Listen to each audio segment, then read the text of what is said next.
As hardworking American taxpayers struggle to pay their bills, a move by the United States Department of Agriculture in July 2012 would surely infuriate the country's working class. 2 years ago, the USDA used taxpayer funds to create and purchase television advertisement for a 10-part series of commercials called Happiness Park on Spanish soap operas that encouraged Mexican citizens with American-born anchor babies, both legal and illegal, to apply for food stamps. In April 2013, Judicial Watch, a conservative, nonpartisan educational foundation, obtained a leaflet in Spanish that the USDA officials had been circulating at the Mexican embassy. The flyer not only promoted food stamp usage to these unlawfully crossing the border, but it also contained the following message in bold-faced type. Quote, "You need not divulge information regarding your immigration status in seeking benefits for your children." The USDA specifically asked the Mexican embassy to distribute this document to 50 consulates. To ensure that there are no misunderstandings as to where Obama and his administration stand on this issue, the USDA representatives teamed with the Mexican government in order to prevent Kansas from denying food stamps to illegal aliens. And I could go on and on. Anyway, and this was February 2014, but I guess it started in 2012. And we've all heard about how these people have come up here being told that they have permisos or whatever they are. And that there's these ads showing this, and there's these flyers that tell you they show how to go across that river, how to jump the fence, what to say to officials if you're caught. And this is printed by our government, or their government, and they say it's to warn of the dangers of crossing. It pretty much is an instruction guide on how to. And now it doesn't matter. We'll get them a flight here, probably right from Central America. I mean, it's ridiculous. We are under attack. This is a foreign invasion, and it is brought on by our own government, which has been infiltrated by traitors. These are not even traitors. We don't even know the origin of our president, for sure. I used to think that didn't matter. I used to think the birther thing was a weird issue and kind of a dividing one I didn't want to take part in because it divided us. And, well, you know what? Maybe it does matter that our president be foreign-born or American, because you have loyalties. The people coming here from Mexico might have all the benefits of Americans, paid for by Americans, and they want more. I'm not talking about all of them. Anyway, regardless, some of them want really bad things. Some of them are simply gang members, violent, who will kill you, rob you, shoot you, kidnap you, rape your children, rape you, I don't know, infiltrate schools with drugs. You want drug cartels to be all over? Then there's the issue of disease, all of these things, okay? And we can't afford it, period. It's just like having 5 children and there is, you know, 1 million children that need to be adopted, but you can't barely feed 5. You can't take in any more. So it's absurd to me that the Mexican government is teaming up with Obama to talk to Kansas about taking care of Mexicans in Kansas. Now, why don't we team up with Mexico to provide food stamps in Mexico that the Mexican government provides to its own people?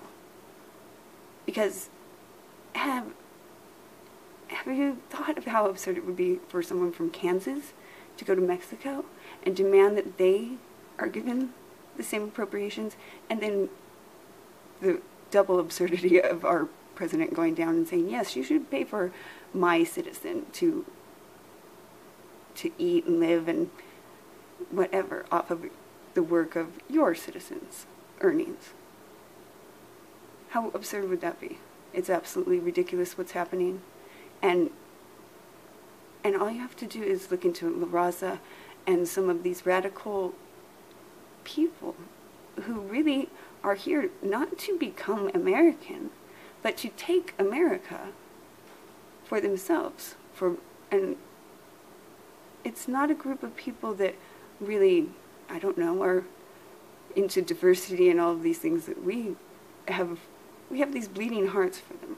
We want to be good people, and we want to never be called racist, okay? So good people, well-intentioned people, are sealing our fate with this stuff. If, number one, before anything, these borders need to be closed immediately, if not for any other reason than the fact that there is an Ebola outbreak. Even if it's in Africa, with an open border, people come there from all over the world. Terrorists. Yes, did you know that drugs and weapons and terrorists can get through our border? Oh, wow. Never thought that could happen.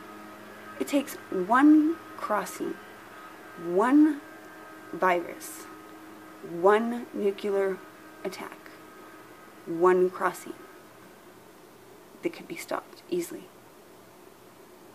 To kill and devastate thousands, millions. It's that serious. And to know that this happened, and that our own government, not only do they not enforce the law of the fact that people coming here are illegal, it is against the law. It's an enforceable law. We don't need to make any more laws. Enforce the ones we have.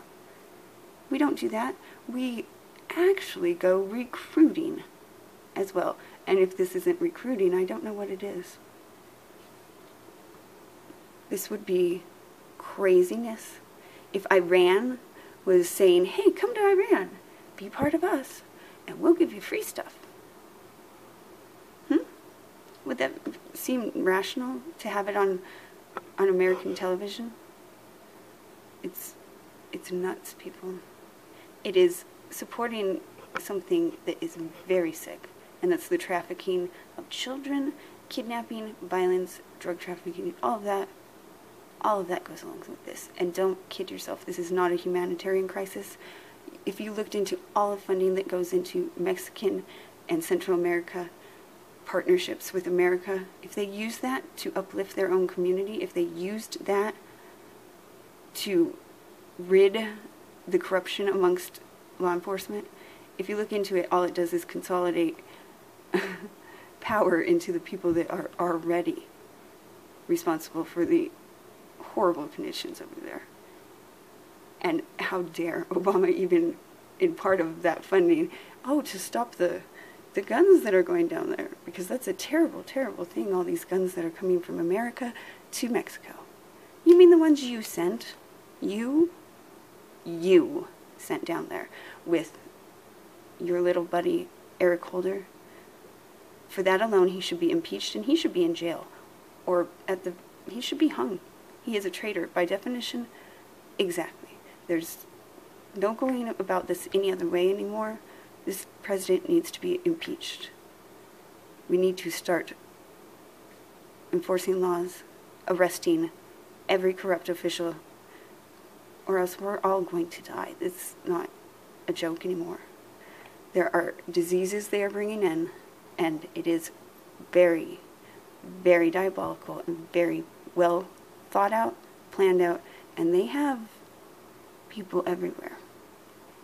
Very soon we will be in a spider web that we cannot get out of if we don't do it right now. But we have power in numbers. There's more of us than there are them. They have an illusion of power. That's what the media is. An illusion of power and an overstatement of fear. We can take it back because we do have the power. We don't have to manipulate. All we have to do is not go along with it and not let it happen in your town, not to you, and of course, treat people respectfully. Help them get back home. Okay? Have private organizations replace food stamp programs with personal donations and charity, true charity, the way it should be, person to person, not from government. this is wrong, and this shows that they knew about this, they planned this. It's an intentional influx that would take, it's a threat to our economy, our children by criminals. It's a threat, obviously, for weapons to be brought in, terrorists to come in, and for disease. Now, I don't know what else you need, but that sounds like a pretty big deal and a huge crime that is committed right under our nose. Are we going to do anything about it? Come on, Department of Homeland Security. Do your job. Arrest the fucking president, because he's a terrorist.